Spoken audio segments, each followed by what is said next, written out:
밤섬에 대한 모든 것 이제부터 알려드립니다. 마포인 밤섬. 람사르 습지 밤섬 마포를 꿈꾸다.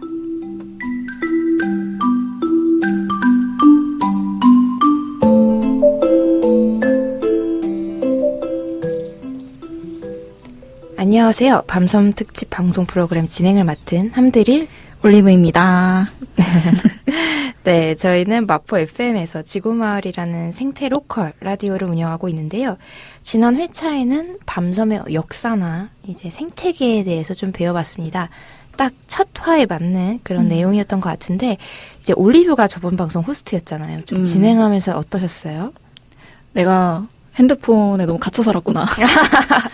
핸드폰 바깥에 세상에 너무 재밌는 게 많은데 그동안 너무 이 오프라인? 이것도 영어로 말하니까 되게 어이없는데 그 핸드폰 바깥의 세상에 조금 더 집중하며 살아갈 필요가 있겠다? 라는 생각이 들어서 사실 지금의 청년들한테 너무 저는 필요한 방송이라고 느꼈어요. 그냥 주민뿐만 아니라 저를 포함한 젊은 사람들이 요즘 뭐 핸드폰 중독 이런 사람도 많잖아요.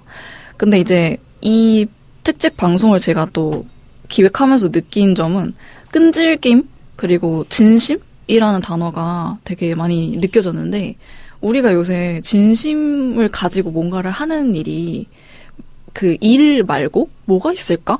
저는 이런 생각이 들어서 갑자기 제 꿈이 되게 이 생태 쪽으로 많이 밤섬 쪽으로 약간 바뀐 느낌?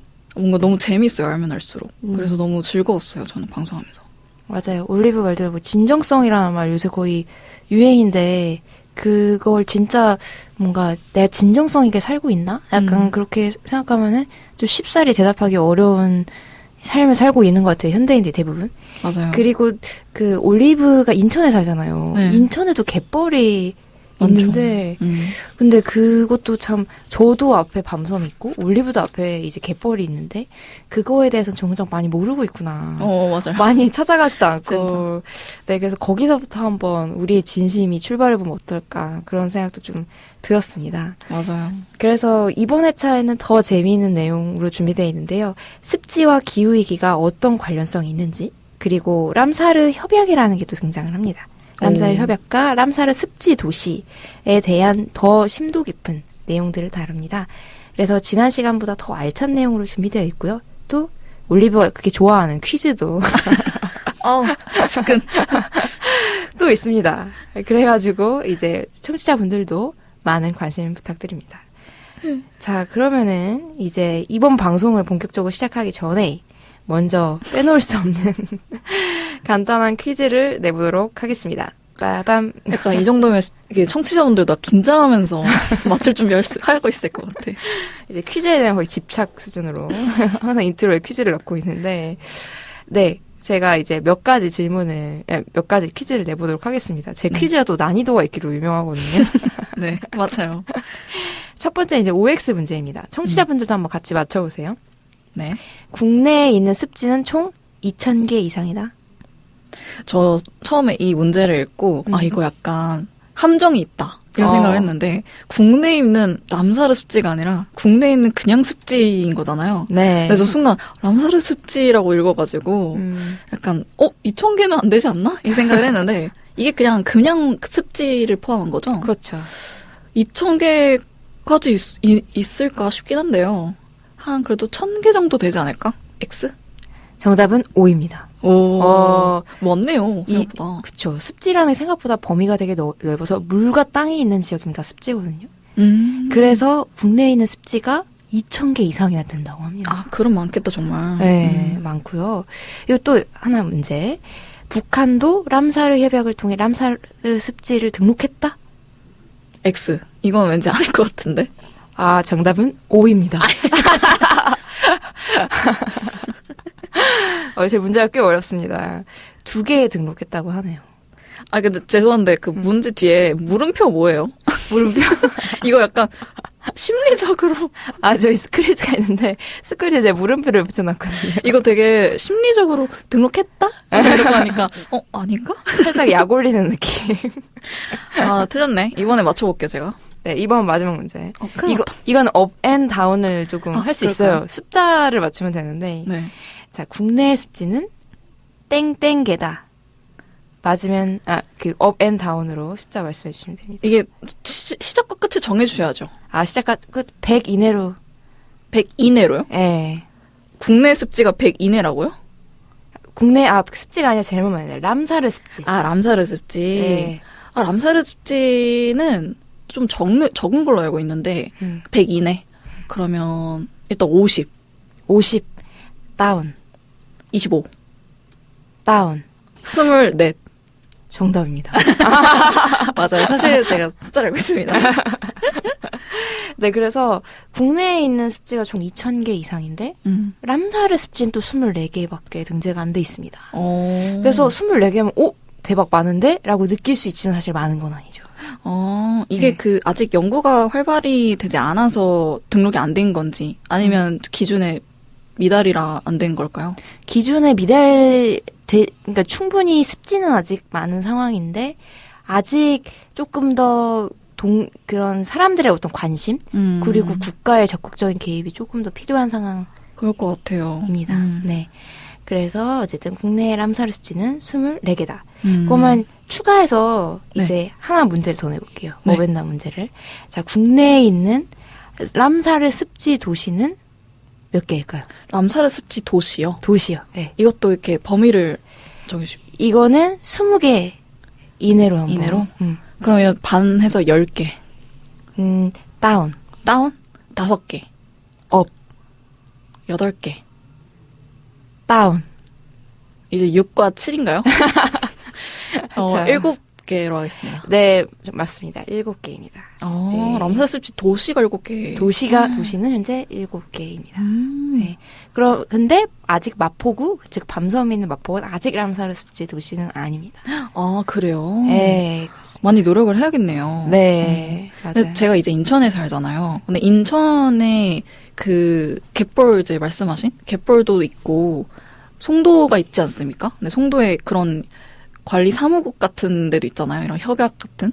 그래서 인천이 알고 보니 그쪽으로 생태 습지 쪽으로 좀 진심인 게 어느 정도 보여가지고 그러니까 살짝 자부심이 생기더라고요. 또 나중에 습지 도시가 되는 또 나중에 올리브가 살고 있는 인천이 진짜 습지 도시가 됐으면 좋겠다는 마음도 좀 진짜요. 드네요. 네, 그래가지고 저희가 좀 퀴즈를 좀 여러 가지 풀어봤습니다. 네, 한 50점. 이렇게 점수화까지. 네. 네, 그러면은 저희 퀴즈를 한번 좀 풀어봤고요. 다음 코너로 다시 돌아오겠습니다.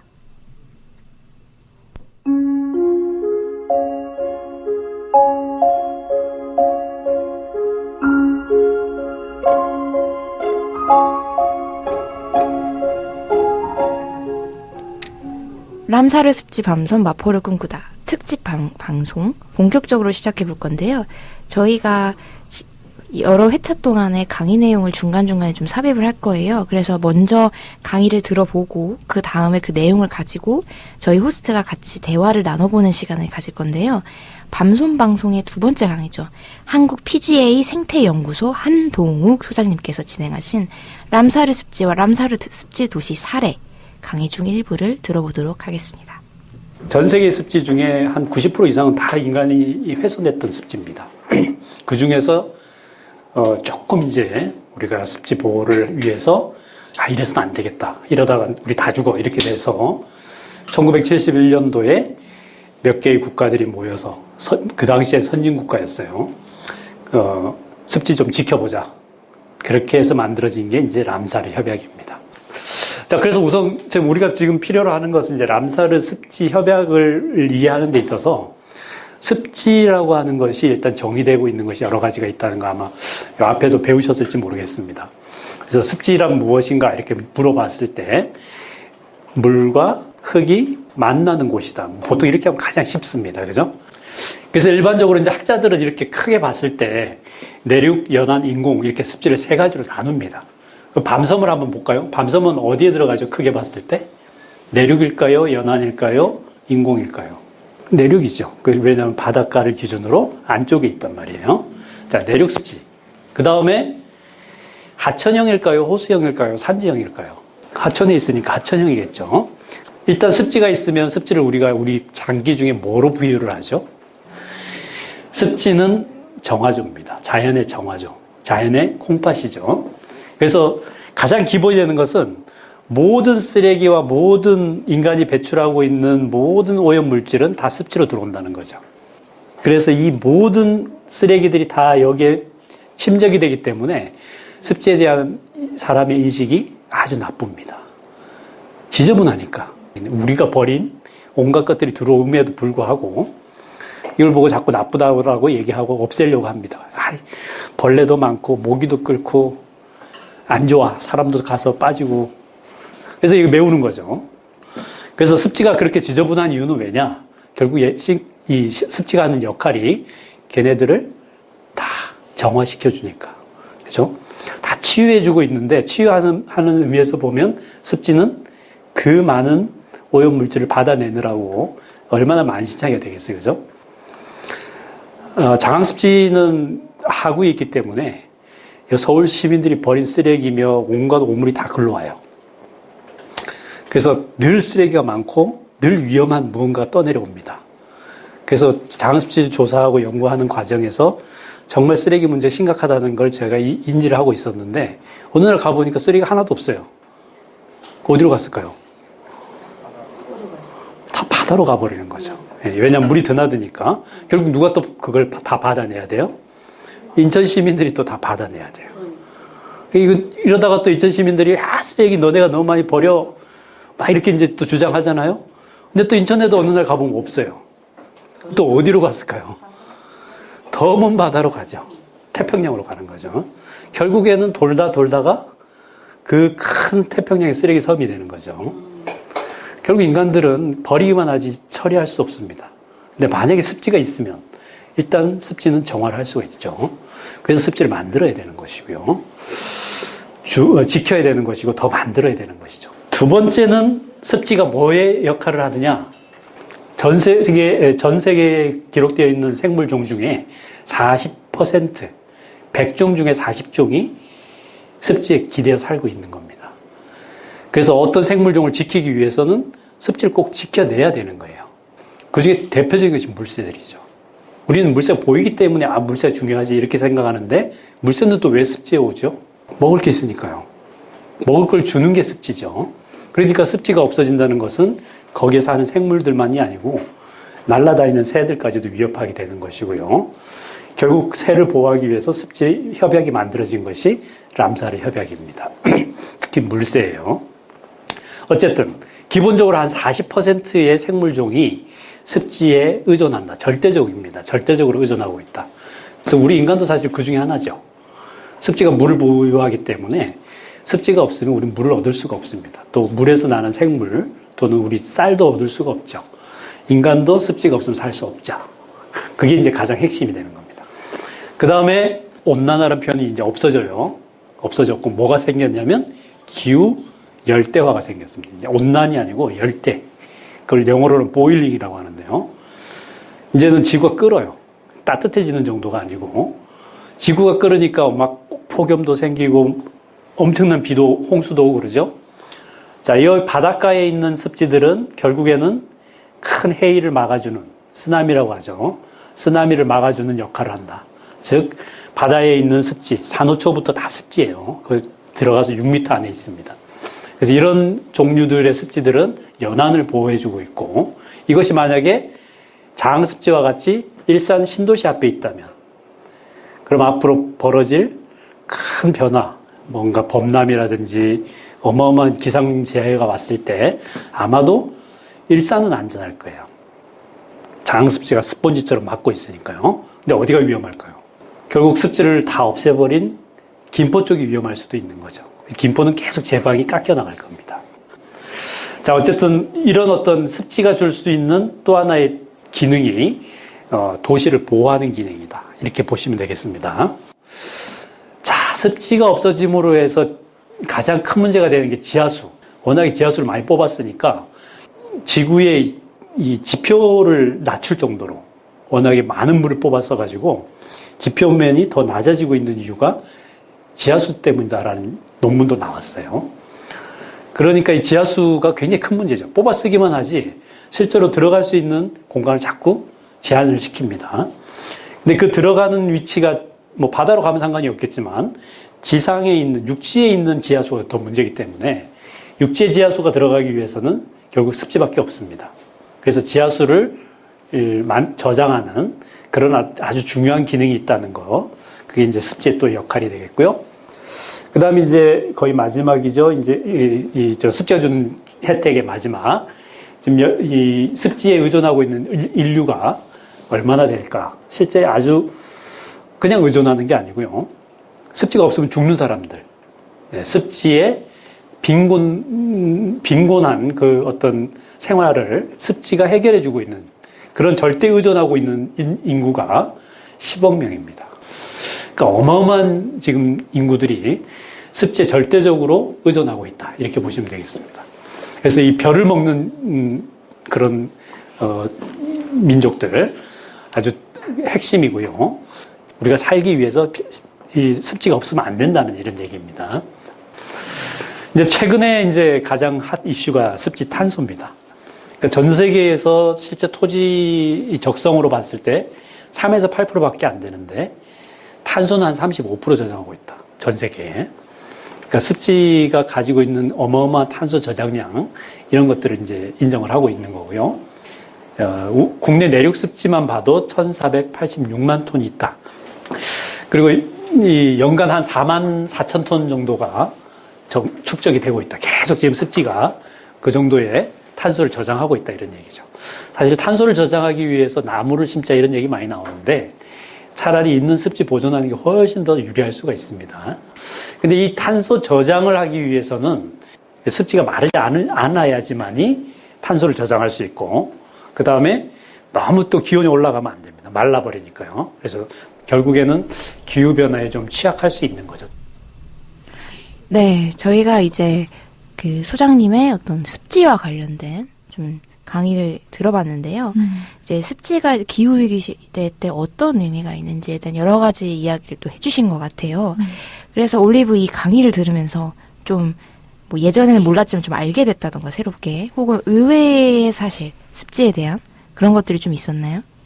일단 사실 제가 습지의 정의를 좀 부끄럽지만 이번에 좀 제대로 알게 되면서 물과 단순하게 생각하면 이제 물과 흙이 만난다로 시작을 하고 또 종류에 따라서 뭐 내륙형, 하천형 뭐 이렇게 되지만 들으면서 생각보다 습지라는 게 범위가 진짜 넓구나 이런 생각이 들어서 생각해보면 저희 집 앞에도 하천이 있고 그 하천에 이제 중간중간 또 땅이 길이 나 있어서 습지 형태로 되어 있는 웅덩이들이 굉장히 많거든요.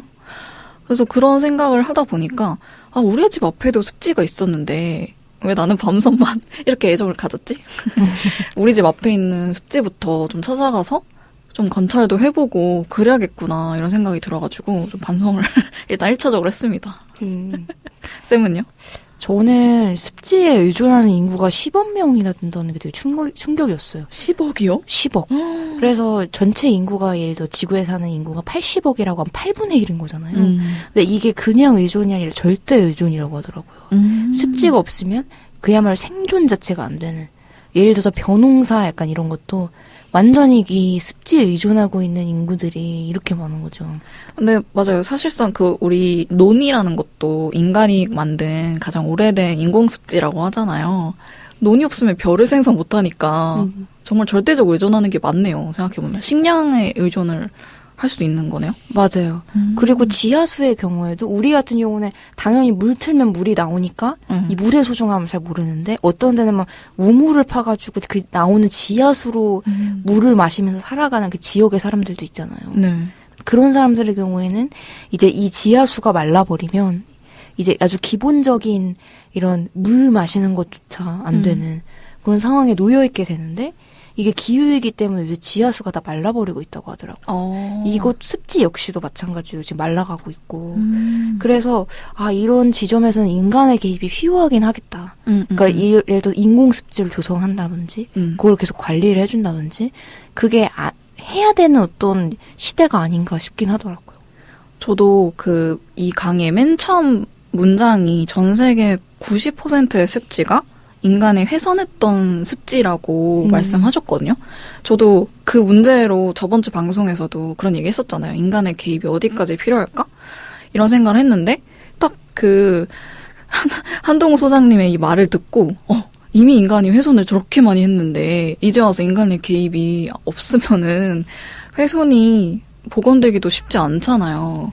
그래서 또 어느 정도는 또 필요한 걸까? 이런 생각이 또 들어서 확실히 좀 이 문제에 대해서 더 깊이 생각을 하게 됐고 또 이제 저희 강의 내용 중에 또 하나가 인천과 그리고 장항습지의 쓰레기 문제가 되게 심각하다고 하잖아요. 네네. 근데 이게 쓰레기가 서울에서 버려진 쓰레기들이 이제 물길을 따라서 이렇게 물이 드나들잖아요, 습지는. 그런 특성 때문에 쓰레기가 이렇게 계속 쌓이는 구조라고 하는데 그걸 들으면서 이거는 인간이 싼 똥이니까 치워야 되지 않을까?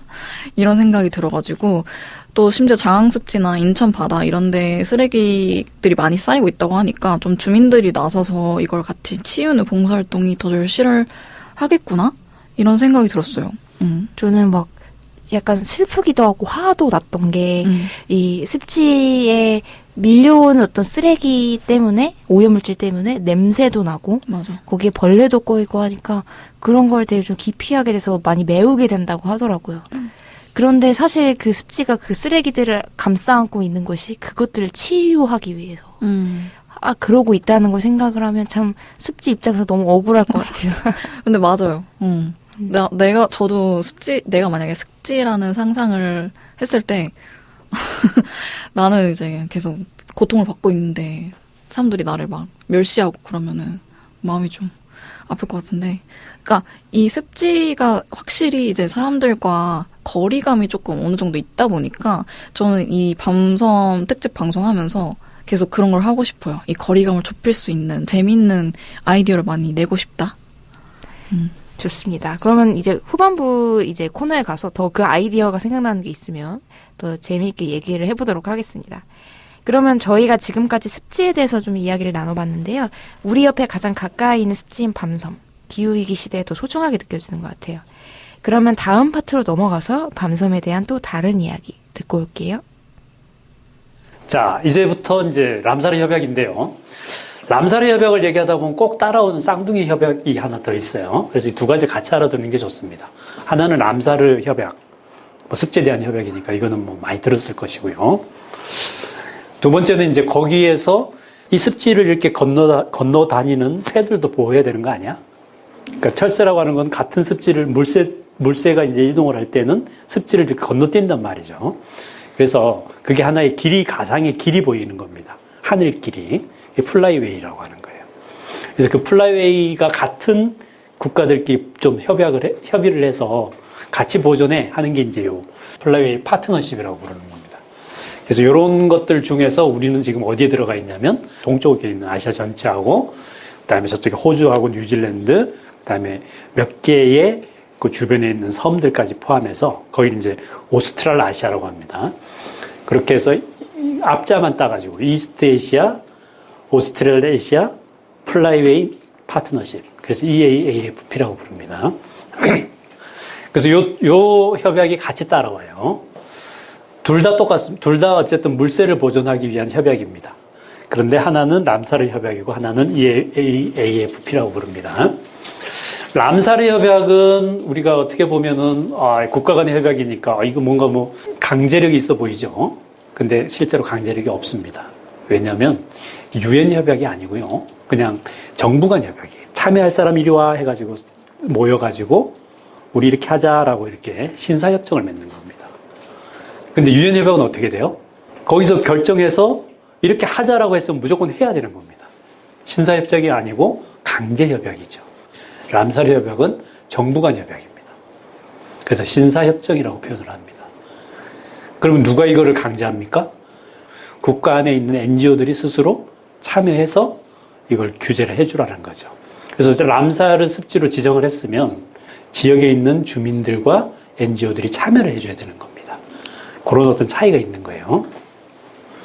그리고 람사르 협약을 예전에는 1971년도에는 이렇게 길게 이름을 지었습니다. 국제적으로 중요한 습지에 대한 협약 이런 개념인데 특히 뭐에?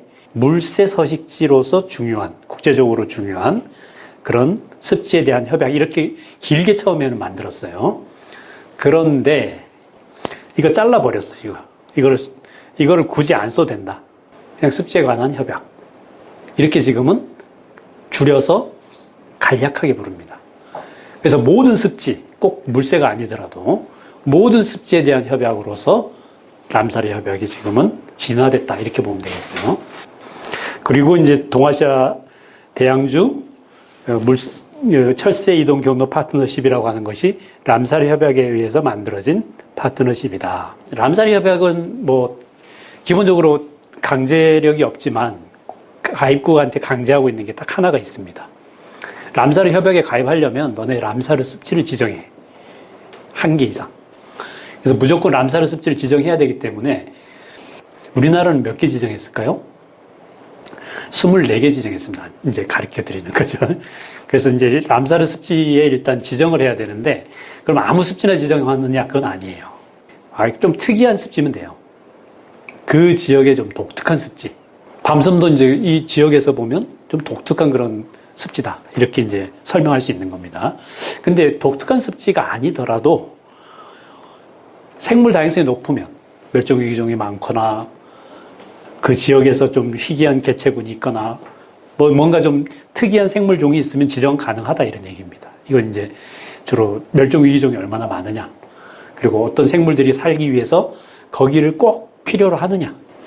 그래서 람사르 습지를 지정하려면 뭘 해야 되냐면 종 조사를 해야 되는 겁니다.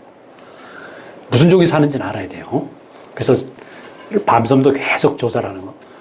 이 생물종 조사를 해놓지 않으면 람사르 습지를 등록할 수가 없습니다.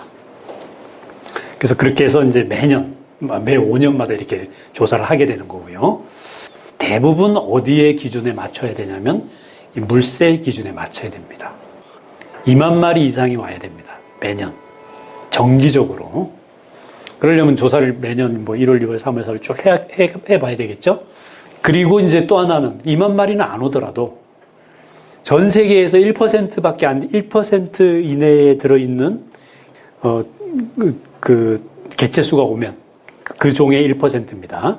그래서 전 세계 서식 개체수의 1% 이상이 거기에 살면, 그럼 2만 마리가 안 되더라도 거기는 중요하다. 예를 들어서 저새 같으면 현재 공식적으로 기록되어 있는 게 한 3,000마리예요. 3,000마리 1%면 몇 마리죠? 30마리죠. 그죠? 30마리가 있으면은 그 람사르 기준이 되는 겁니다.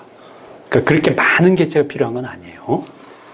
자, 그렇게 1% 이상의 그런 그 개체 수가 서식하고 있으면 거기는 람사르 기준이 되는 겁니다.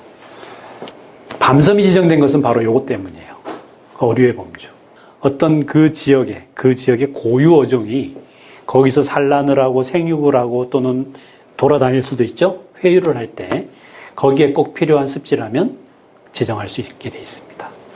조류 외에도 우리가 습지에 의존하는 다른 분류군이 많이 있어요. 곤충도 있고 포유류도 있고. 그래서 조류 이외의 생물종 중에 1% 이상 서식을 하면 거기도 지정이 가능합니다. 그렇게 해서 지정되어 있는 우리나라 람사르 습지 24개입니다. 그러니까 실제로 굉장히 많은 건 아니에요.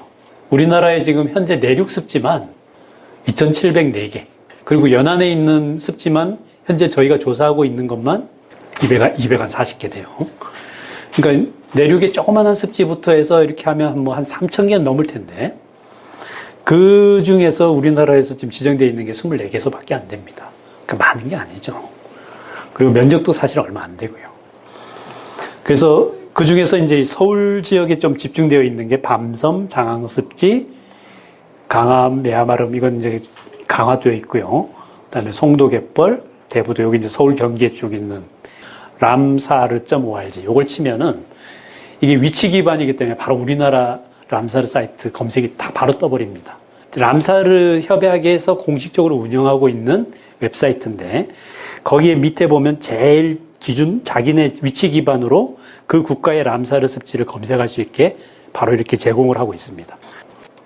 람사르 협약의 이제 파생 협약으로 중요한 것이 이제 이런 파트너십이라고 했는데요. 철새 이동 예, 이동로 파트너십입니다. 그래서 우리는 동아시아에 있기 때문에 동아시아 EAAFP를 가지고 있다 그랬는데 실제로 전 세계의 여러 개의 네트워크들이 이게 다 이제 같은 조류들이 이동하는 일종의 이동 하늘길입니다. 뭐 알래스카부터 러시아 북극까지 다 포함이 되어 있고 중국, 몽골, 그다음에 동남아시아, 그다음에 오스트레일리아 다 포함되어 있습니다. 굉장히 넓어요. 그래서 이 지역을 이동하는 되게 큰 그 어떤 이동한 하늘길이 바로 다 연결되어 있다는 겁니다. 그래서 이 국가들이 공동으로 협력하지 않으면 이 람사르 습지 지정이나 이런 물세 보존 이건 불가능하다. 이렇게 이제 지역적으로는 이렇게 묶이는 겁니다. 그래서 밤섬도 이제 제대로 람사르 활동을 하려면은 람사르 협약은 국가 간의 협약이라서 대표단이 다 국가예요. 그리고 별로 낄 데가 없어요. 이 NGO들이나 주민들이 낄 데가 없습니다. 근데 그 파생 협약인 EAFP는 무조건 NGO OK, 무조건 주민 OK입니다. 마침 사무국이 한국에 있어요. 인천 송도에 있습니다. 그래서 한글 사이트가 나옵니다. 그래서 거기 가보면은 온갖 어린이들 활동하는 것부터 중고생들 참여하는 것까지 다 나와 있습니다. 그리고 이런 NGO들이나 이런 사람들이 이 조그만 스몰 그랜트, 그러니까 소액 공모 사업 이런 것들도 많이 올라가 있어요. 그래서 그런 프로그램도 여기서 이제 같이 하면은 이 네트워크에 자동적으로 가입이 되는 겁니다. 그래서 밤섬이 일단 EAFP에 가입할 수 있도록 주민들이 마포구를 설득을 해야 돼요. 현재 우리나라에 17개가 이렇게 지정이 되어 있는데 그 중에서 지금 밤섬은 없습니다. 그래서 밤섬이 여기에 참여하는 것도 같이 고려해 보시자 이런 제안을 드리고요. 그 중에서 이제 여기는 물세를 중심으로 하기 때문에 밤섬에 물세 조사를 많이 해야 돼요. 그렇게 해서 데이터를 잘 모아 놓으면 EAFP에 가입하는 건 아무 어렵지 않아요. 결국에는 우리가 습지를 이해하려면 전체 네트워크를 봐야 된다 이런 얘기입니다. 전체를 보고 그 지역에서 할 수 있는 일을 찾는 것이죠. 그래서 하나의 그 어떤 주제를 습지라는 주제를 이해하면 우리가 협력해야 되는 것이 지구적인 그런 협력이 필요하다는 걸 알 수가 있습니다. 네, 저희가 이제 람사르 습지에 대해서 조금 강의를 들어봤습니다. 그래서 우리나라의 뭐 습지 현황이라던가 아니면 그 람사르 습지로 지정되기 위해서는 좀 어떤 조건들이 필요한지에 대한 어떤 내용들이었는데요. 조금 정정할 부분이 있어서 말씀을 드립니다. 이 아까 소장님께서 밤섬의 경우에는 어류종 때문에 지정됐다고 말씀을 하셨는데 사실 반드시 어류종 때문만은 좀 아니고요. 좀 여러 가지 뭐 새라던가 여러 가지 그 살고 있는 생태계가 좀 적합하다, 생물 다양성이 높다라는 판단이 내려졌기 때문에 이제 밤섬이 지정됐다라고 보시면 될 것 같습니다. 네, 그래서 좀 저희가 강의를 들어봤는데 올리브는 좀 들으시면서 좀 흥미로웠던 부분이 있으셨는지 좀 여쭤보고 싶었어요. 네, 이 람사르 협약이 사실 얼마나 대단할까? 이런 생각도 없지 않아 있었기 때문에 조금 들어보면서 이게 신사협정이라고 말씀하시더라고요. 강제가 아니라는 의미로 이제 말을 하는 게 신사협정인데, 근데 신사협정이 말은 신사협정이지만 사실은 국가 안에 있는 그런 NGO들이나 민간단체에서 조금 더 적극적으로 참여를 하고 정부를 감시하고 감독해야 하는 역할이 더 강하게 드러나는 성격이잖아요. 근데 사실 이런 부분에 있어서 걱정이 좀 많이 됐던 것 같아요. 사실 정권에 따라서도 이 정책이나 예산이 배치되는 것도 사실이고, 그렇게 되면 주민이 참여할 수 있는 접근성이나 주민들의 어떤 그런 이런 교육의 기회, 이런 접근권에 대한 부분도 많이 차이가 좀 날 것 같아서 이게 강제가 아닌 게 좋은 걸까 나쁜 걸까 이런 생각도 들어서 UN 협약이었다면 조금 더 그래도 주민들이 참여할 수 있는 기회가 있지 않았을까 이런 생각도 들어서 아쉽기도 하지만, 근데 저희는 또 협약이 또 람사르 협약뿐만 아니라 아까 소장님이 말씀하신 것처럼 EAAFP? 순간 저 MBTI 생각나가지고 좀 부끄럽습니다. 네, 순간 ENFP라 들어가지고 그랬는데 그게 아니라 뭐 EAAFP라고 하더라고요. 이게 이제 철새 이동 경로까지 좀 추적을 하는 그런 철새와 관련된 물새와 관련된 협약이 람사르 협약 말고도 또 있다는 걸 좀 알게 돼서 그래서 저는 협약이 좀 다양하게 얽혀서 좀 주민들이 이 다양한 협약을 가지고 활동하는 게 좀 필요하겠구나 이런 생각이 좀 들었던 것 같아요. 네, 그 올리브가 방금 말씀해주셨던 EAAFP는 이제 한국말로 동아시아 대양주 철새 이동 경로 파트너십이라고 하더라고요. 어렵다. 네, 있어 보이죠, 되게. 근데 간단하게 얘기하면 철새 이동 경로를 플라이웨이라고 하는데 그게 같은 나라들끼리 보존하자, 우리 환경을. 약간 그런 취지로 만들어진 그런 그 파트너십인데, 이제 그 철새 이동 경로를 보면 생각보다 그 범위가 되게 넓더라고요. 맞아요. 그래가지고, 이게 예를 들어 내가 밤섬에 관심을 갖고 지키는 일이 전 세계적으로 뭔가 영향을 주는, 다 연결돼 있는 일이구나라는 생각이 되게 들어서 너무 약간 신기했어요. 맞아요. 그리고 예를 들면 철새 같은 경우에는 말씀하신 것처럼 말 그대로 대륙을 넘나들어서 새들이 오는 거잖아요.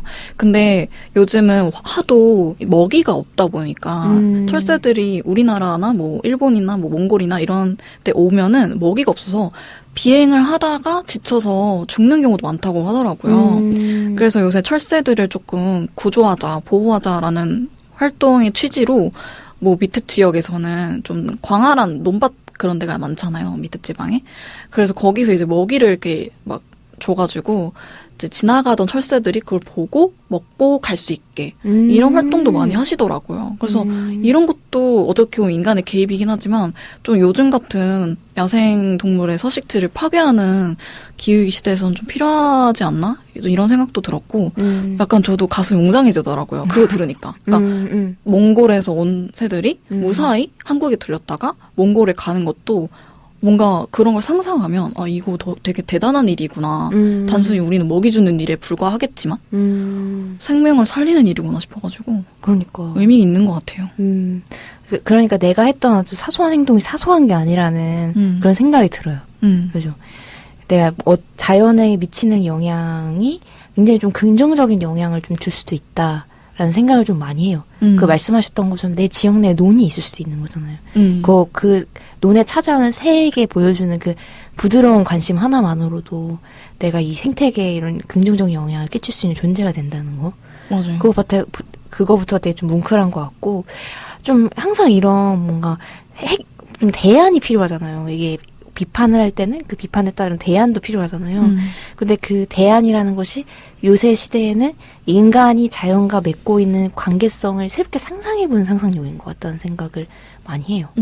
그래서 내가 이 습지와 어떻게 관계를 맺을 것인가에 대해서 들으신 청취자분들도 한번 상상을 해보시면 좋을 것 같습니다.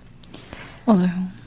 그리고 저는 또 람사르 협약이나 이런 EAAFP에 가입이 되는 것이 생각보다 까다롭지 않다는 것도 좀 놀라웠어요. 맞아요. 생각보다 까다롭지 까다롭지 않더라고요. 않죠. 그냥 지역 주민의 관심과 정부의 의지더라고요.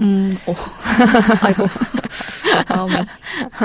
근데 한 명이 관심을 가진다고 또 되는 일 아니니까 함께 좀 청취자분들의 관심을 가지고 하면 이제 우리가 한 50년 정도 관심을 가지면 이 세상이 바뀌지 않을까요? 진짜. 맞아요. 그러니까 바뀌지 않아도 되니까. 뭔가 50년 동안 진득하게 한다는 게 전 진짜 요새 대단하다 생각을 합니다. 네, 그래서 우리가 이제 지금부터 습지에 대해서 더 많은 관심을 가져보면 좋겠다라는 생각을 했고, 또 이제 람사르 습지가 옛날에는 좀 물새 보존 협약이었지만 더 이상 이제 물새 보존에만 한정되진 않는다고 해요. 모든 습지에 관한 협약으로 지금 진화된 상태라고 하네요. 그래서 이제 조류 외에도 이제 전 세계 서식계 채수의 1% 이상 그 어떤 종이 서식을 하고 있으면 또 람사르 습지로 지정이 가능하다는 규정도 있다고 합니다. 그래서 어쨌든 이 람사르 습지가 있다는 거는 그 지역의 어떤 생물 다양성이 높다라는 걸 의미한다라고 해요. 그래서 이제 람사르 습지로 지정되기 위해서는 우리 지역에 있는 생물종 조사를 많이 해야 된다고 하더라고요. 맞아요. 그래서 혹시 네이처링 아세요? 네이처링. 알아요. 이용해 보신 적 있으세요? 이용해보려다가 못했어요. 어려워서. 다음번에 한번 우리 네이처링 한번 이용해보고 만나볼까요? 그래서 이런 생물종 조사를 통해서 쌓인 데이터들이 다 이런 습지로 지정되는데도 영향을 준다고 하더라고요. 맞아요. 그러니까 물새를 보호하기 위해서지만 물새를 보호하려면 결국에는 뭐 어류 정도 분석을 해야 되더라고요. 관찰하고. 그러니까 그래서 요새 탐조가 되게 유행인데 이 탐조가 단순히 이런 취미 활동을 넘어서서 이렇게 좀 긍정적으로 이렇게 데이터를 수집할 수 있는 자연에 대한 그 역할을 해준다는 것 자체도 되게 인상이 깊었어요. 올리브는 그런 관련한 생물 종을 관찰해 본다던가 지역에 있는 혹은 탐조 활동이라는 걸 좀 해보신 적이 있으세요? 이거 하려고 그러니까 눈으로는 해봤는데 보통 탐조 활동할 때 망원경으로 하잖아요. 네네. 그래야 더 자세한 관찰이 가능한데 제가 망원경이 집에 없어가지고 그래서 망원경을 언제 한번 사서 뭐 탐조 활동을 진짜 해보고는 싶어요. 저도.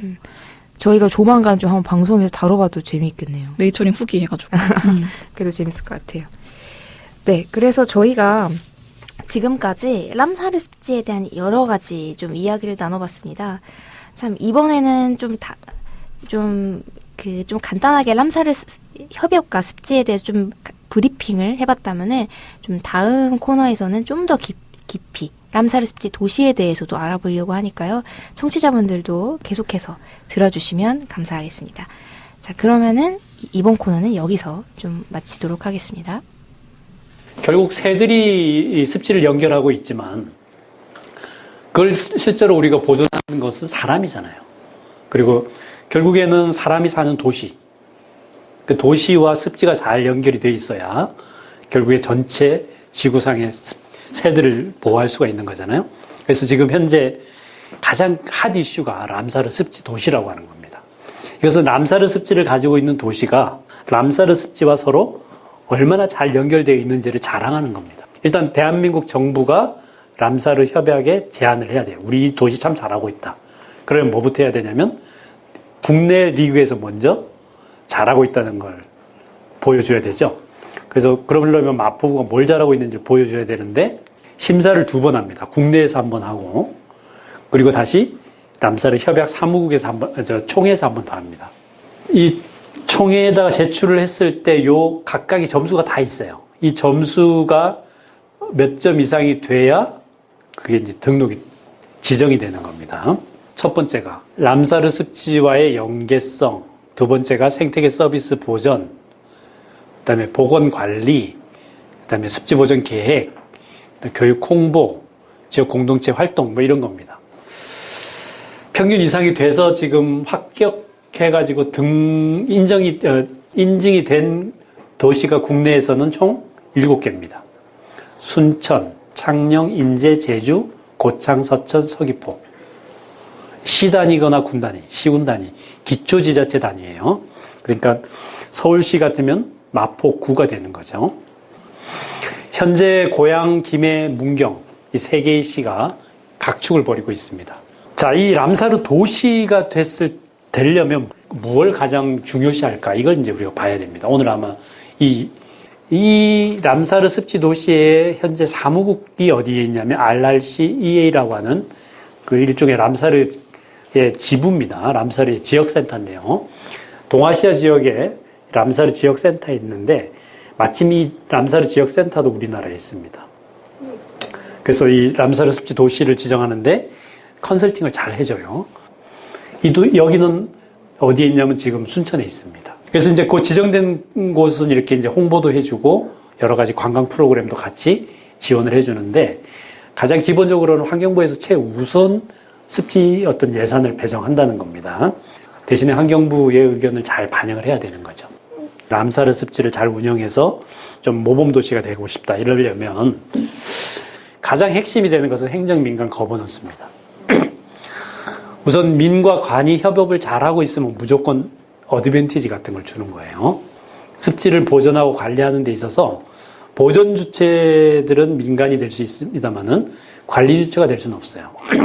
그래서 관리 주체가 잘 관리하겠다는 의지가 있어야 되고 또 보존에 민간의 적극적인 협력이 있어야 되는 겁니다. 그러니까 밤섬 람사르 습지 위원회가 필요한 거죠.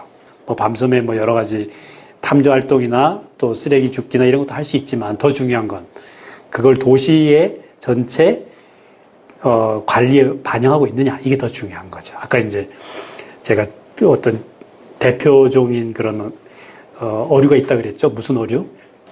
가시, 납자루, 네, 그죠? 그다음에 뭐 또 줄납자루 뭐 이런 게 있었죠. 그런 그런 어류들을 활용해서 도시의 어떤 디자인까지 활용을 하고 있다. 이러면 굉장히 중요한 역할을 하고 있는 거죠. 그래서 도시와 습지가 잘 연동해서 작동할 수 있도록 그런 지역위원회에서 활동을 하는 겁니다. 그래서 그런 어떤 활동에 진심이냐 아니냐 이게 이제 가장 핵심이에요. 형식적인 거는 다 표시가 납니다. 정말 진심으로 그렇게 활동하고 있으면 정기적으로 그리고 거기 구성원들이 실질적으로 작동하고 있는 그런 위원회다 그러면 굉장히 높은 점수를 줘요. 그리고 심지어 이 람사르 습지 도시를 선정하는데 공무원이 와서 설명하는 데는 점수가 50점이면 그 지역위원회 위원장이 민간인이 와서 설명하면 한 90점입니다.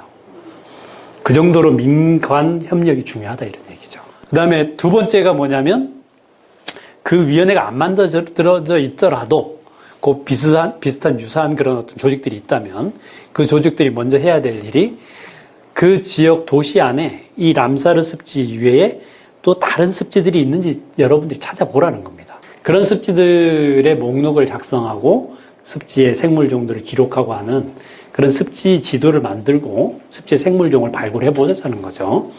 그 과정에서 습지에 대한 인식이 바뀌는 겁니다. 아, 우리 주변에 습지가 이렇게 많구나. 그리고 거기에 또 보니까 맹꽁이가 사네? 또 두꺼비가 산란을 하네? 뭐 이런 걸 우리가 알 수 있는 거거든요. 잘 발굴하고 있느냐? 그래, 안 하고 있으면 지금이라도 습지 발굴 단을 만들든지 아니면 습지를 발굴하는 시민들 모임을 만들어서 이런 걸 해보라는 겁니다. 그리고 이제 시민들이 직접 발로 만든 그런 습지 지도를 마포구 습지 지도 이런 걸 만들어 놓으면 그게 두고두고 활용이 됩니다. 그래서 습지 발굴하고 습지 지도를 만드는 작업 이것들이 굳이 큰 힘이 들지 않는다면 지금부터라도 해보는 게 중요하다는 거고요. 그 다음에 이제 우리가 탐조 활동하고 이런 것들이 다 그냥 뭉뚱그려가지고 습지 인식 증진 활동이라고 하는데 그런 것들을 할 수만 있으면 작은 단위에서 하라는 거죠. 뭐 아파트 모임에서도 할 수 있고 조그마한 이런 학교의 교실의 어떤 선생님 한 분하고도 할 수 있는 거고 그래서 작은 단위에서도 그런 어떤 습지 활동들을 하고 그것들을 계속 남겨놓는 겁니다. 그럼 그게 나중에 누적이 되면 어마어마한 양이 될 수도 있어요. 만약에 할 수만 있다 그러면 주변에 인공습지 조성하고 습지를 복원하는 그런 활동들에 관심을 좀 가져볼 필요가 있겠다 싶습니다. 그게 나중에 어디에 쓰이냐면 마포구라고 하는 이 면적에서 습지율이라고 하는 걸 계산해서 쓰게 돼 있어요. 그래서 전체의 면적 중에 밤섬이 습지라고 하면 밤섬과 그 밤섬 주변의 하천까지를 습지라고 한다 그러면 그게 만약에 5%다. 그런데 마포구가 그동안에 만들어 놓은 여러 가지 공원들 안에 있는 습지들을 같이 했을 때 5.5%가 된다. 이렇게 이제 돼 있으면은 앞으로 우리가 습지율을 좀 더 높이겠다. 그러면 마포구는 예를 들어 6%로 할 수 있다. 이렇게 제한을 하게 돼 있습니다. 근데 그렇게 제한을 할 때 결국에는 인공적으로 조성된 습지 이게 굉장히 중요하게 되는 거예요. 그래서 주변에서 혹시 그런 어떤 공원을 만들거나 할 때 습지를 만들어 달라 요청하고 그리고 습지 중에서 우리가 중요한 습지는 이름을 붙이고 이렇게 하면은 나중에 그게 다 활용이 된다는 거를 우리 잘 알아두면 좋을 것 같습니다. 생태축 이런 걸 만들어내는 이런 작업도 있고요. 나중에 보면 이제 이런 작업과 도시 계획과 연계가 돼 있느냐 이것도 이제 평가가 되는 거고 가장 또 많이 보는 게 이제 습지센터나 습지 탐조대가 있느냐 없느냐 이것도 이제 보는데 그래도 마포에는 탐조대는 있죠. 마포대교 위에 예. 그런 탐조대가 있다 그러면 일단 점수가 먹고 들어가는 게 있고요. 습지센터가 있느냐. 그 다음에 센터 같은 걸 지어가지고 거기서 굳이 습지를 안 가더라도 거기서 여러 가지 활동을 할 수 있다면 그것도 중요한 겁니다. 습지센터가. 그래서 이렇게 이제 여러 가지 핵심적인 사안들을 가지고 있는 도시는 람사르 습지 도시로 인정을 받는데 전혀 어렵지 않다는 겁니다. 네, 저희가 이제 강의를 좀 들어봤는데요. 이제 국내에 람사르 습지 도시가 어떤 것들이 있는지, 그리고 우리 마포구가 람사르 습지 도시가 되려면 어떤 조건들이 좀 있어야 되는지에 대한 이야기를 좀 들어봤어요. 그래서 요새 어디를 가든 거버넌스 하는데 여기서도 거버넌스라는 말이 나오네? 거버넌스가 약간 그런 건가요? 그러니까 좀 다 합쳐진. 그러니까 뭔가 이제 어떤 기관이랑 그 시민의 어떤 힘이 합쳐져서 뭔가 협의가 돼서 뭔가 같이 어떤 정책이나 이런 걸 진행하는 좀 뭔가 그런 거를 약간 의미하는 것 같아요. 그거를 좀 어려운 말로 민관협의라고 좀 많이 표현을 하는 것 같은데, 그래서 이제 교수님께서 밤섬 람사르 습지 위원회가 있어야 된다. 약간 이렇게 말을 하시더라고요. 네, 뭔가 제대로 된 조직 체계가 갖춰지는 건 정말 좋은 것 같아요. 그러니까 그래야 사실은 사람이 모여야도 일이 움직이니까. 맞아요. 뭐 그런 건 참 좋겠다 이런 생각을 했고, 좀 올리브영 들으면서 좀 흥미로웠던 부분은 어떤 게 있었어요? 일단 역시 서울에 람사르 습지 도시가 없다라는 게, 근데 또 한편으로는 조금 아쉬운 부분도 좀 있었고. 그렇죠. 그래서 이 7개 국내 람사르 습지 도시라는 선례가 잘 있으니까 이걸 바탕으로 잘 알아보면 저희도 배울 점이 있을 것 같아요. 그러니까 또 흥미로웠던 거는 그 람사르 습지 도시를 실제로 정책화시키기 위해서 생각보다 경제성의 관점도 좀 중요하다는 그런 부분이었어요. 그러니까 실제로 이게 어떤 정책으로 통과되기 위해서는 단순히 어떤 우리는 뭐 자연보호라던가 아니면은 람사르 습지가 어떤 생태적으로 어떤 의미가 있는지에 대해서 막 얘기를 하면 설득이 되지만, 이 실제로 정책 담당자들은 어떤 경제성의 관점에서 뭔가 설득을 시켜야 이게 통과가 된다고 하더라고요. 그래서 지역의 어떤 순천이라던가 아니면 뭐 서귀포라던가 조금 성공적으로 람사르 습지를 생태 관광화시킨 어떤 사례들, 그런 사례들이 또 이후 강의도 등장을 하겠지만, 그런 여러 가지 사례들을 갖고 와서 좀 이 정책 담당자들을 설득시키는 과정이 필요하다라고 보이는데요. 좀 올리브는 이 람사르 습지가 도시가 되면은 실제로 어떤 점이 좋을 것 같아요? 제가 이번 방송의 초반에서 말했던 것 중에 하나가 핸드폰에서 벗어나고 싶다 이런 얘기였잖아요. 네, 사실 지금 시민들에게도 뭔가 일 밖에서의 삶이 되게 많이 필요한데 그런 걸 경험할 수 있는 다양성이 좀 부족하다고 느꼈어요. 근데 이제 람사르 습지 도시가 서울에서 만들어진다면 사실 서울이 가장 좀 뭔가 확확 바뀌는 속도의 도시이기도 하잖아요. 근데 생태 도시라는 건 어쨌든 그 생태 자연의 속도에 맞춰간다는 거니까 바빠 현대사회 속에서도 내가 조금 더 천천히 갈 수 있는 그런 경험을 체감할 수 있는 기회가 될 것 같아요. 람사르 습지 도시가 된다는 게 그런 의미가 될 것 같고, 그리고 실제로 소장님께서 말씀하신 아파트나 교실 같은 작은 모임 단위에서 다양한 걸 해봐라. 뭐 탐조 활동도 마찬가지지만 요새 저는 옥상 텃밭 뭐 이런 것도 관심이 많거든요. 그래서 그런 것들을 많이 해보면 내가 이 도시에서도 사실 요새 막 도시를 벗어나서 지역에서 살아가고자 하는 사람들도 많지만 도시를 벗어날 수 없는 사람들도 있잖아요. 형편 때문에. 그런 사람들에게도 이런 권리는 줘야 된다고 생각하거든요. 생태와 연결되어야 할 권리. 근데 서울은 생태보다는 경제성을 너무 또 주장을 하게 되면 그런 것들이 이뤄지기 어렵다 보니까, 그래서 저는 조금 더 이렇게 소장님이 말씀하신 방향으로 많이 간다면 람사르 습지 도시가 된다는 게 되게 좋은, 현대인에게도 되게 좋은 의미가 될 것 같아요. 맞아요. 저도 이 도시 안에서 이게 작은 모임을 이제 이런 생태 관련한 거를 한다는 게 되게 좋은 의미가 있을 것 같은 게, 모든 사람이 지역으로 내려갈 수 있는 상황을 갖출 수 있는 건 아니잖아요. 맞아요.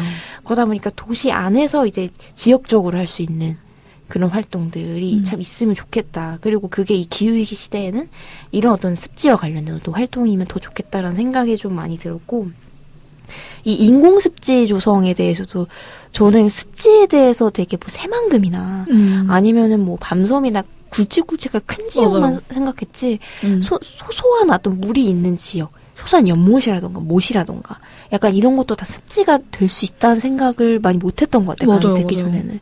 근데 그런 존재들이 되게 중요하구나 라는 좀 깨달음을 많이 얻었어요. 물과 흙만 있다면 어디든 갈 수 있어. 그래서 요새 그 옥상에서 양동이 논이라는 개념도, 그게 뭐예요? 양동이만큼의 크기로 논을 만든다고 하더라고요.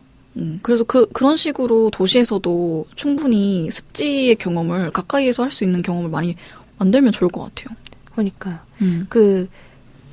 그리고 또 약간 교실 같은 데서. 맞아, 마을 학교 이런 거. 네, 마을 학교 이런 데서 이런 습지 관련한 활동을 해도 너무 좋겠다라는 생각이 좀 많이 들더라고요. 그럼 이제 학교에서 그런 걸 많이 관심을 가져야 되겠죠? 방과후 활동 이런 거 있잖아요. 저는 항상 방과후 활동 교사가 되고 싶다는 생각을 했는데 그런 쪽으로 자격증을 따가지고 아이들을 많이 가르치고 싶어요, 사실. 그러니까 요새 참 아이들이 뭔가 무언가와 연결돼 있다는 느낌이랄까? 내가 세상이랑 그런 걸 느껴보기가 쉽지가 않은 것 같아요. 원래 학교라는 게 이제 내가 어떤 사회 구성원으로서 다른 존재와 혹은 내가 살아있는 세상과 어떻게 관계 맺는지를 배우는 그런 장이잖아요. 그런 걸 굉장히 그런 걸 많이 배울 수 있는 그런 교육의 기회가 이 습지에 있다라는 생각이 많이 들거든요. 연결되어 있음을 배울 수 있는 거라고 생각이 듭니다. 그래서 저희가 지금까지 람사르 습지 도시에 대해서 좀 이야기를 나눠봤는데요. 토론이 정말 흥미로웠어요. 내가 살고 있는 마포라는 지역에서 내가 어떻게 살아갈 건가? 뭐 그런 것도 좀 많이 고민을 해볼 수 있었고요. 그래서 이 부분에 대해서도 듣고 계시는 이런 마포구민 청취자분들의 생각이 좀 궁금해지네요. 근데 저희가 좀 벌써 시간이 돼버렸어요. 하지만 그래서 좀 마무리를 좀 이제 슬슬 해야 될 것 같습니다. 네, 그럼 오늘 밤섬 방송은 여기서 마치고요. 저희는 다음 주 이 시간에 람사르 습지의 밤섬 보전과 좀 현명한 이용 방법에 대한 강의로 찾아뵙도록 하겠습니다. 이제 다음 주에도 더 흥미로운 강의들이 많이 준비되어 있으니까요. 네, 기대해 주시면 감사하겠습니다. 청취해 주신 여러분 감사합니다. 안녕. 안녕.